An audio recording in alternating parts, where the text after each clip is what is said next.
मैं इधर ही बना के देता हूँ, तो लाख तो लेके जाऊंगा घर। 60 ग्राम कलमी शोरा, 60 ग्राम सुरख काई, 60 ग्राम गंधक आंवला सार है और 2 तोला की 2 डलियां शिंगरफ की हैं। कढ़ाई में हमने शोरा, सुरखाई और गंधक को पीस के यकजा करना है। आधा नीचे आधा ऊपर, दरमियान में शिंगरफ बिछाना है। इसके ऊपर हमने 150 ग्राम सरसों का तेल डालना है और इसको चूल्हे पे रख देना है। इसके अंदर शुरली सी चलेगी, उसके बाद शिंगर सा बन जाएगा।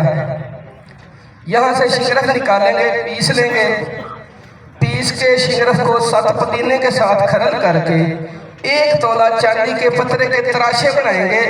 उठाली में आधी शिंगरफ 7 पुदीने वाली नीचे, ऊपर शिंगरफ के पत्थरे के तराशे, चांदी के सौरी तराशे, ऊपर फिर शिंगरफ, और इसको बंद करके 3 किलो अपनों की आग दें। यहाँ 5 किलो की दे लें, 10 किलो की दे लें, कोई हद नहीं, दरमियान में रख के आग दे दें। यहाँ से निकालेंगे तो शिंगरफ, ये चांदी के जो पत्थरे होंगे ये काले होंगे, क्रिशन होंगे। इनको सरफ वाले साबुन से धोते जाना, हत्ता कि स्याही उतरती काफी स्याही उतर जाएगी।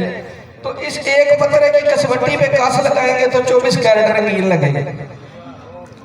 और ये तेजाबी चांदी होगी, पक्की क्रिशन होगी, नरम मगल मुलायम, बगैर फोटक के उठा के बराबर सोना मिला के सुनार को दे दे। ऐसे ना मिले तो फिर आप दुआ में याद रखिए।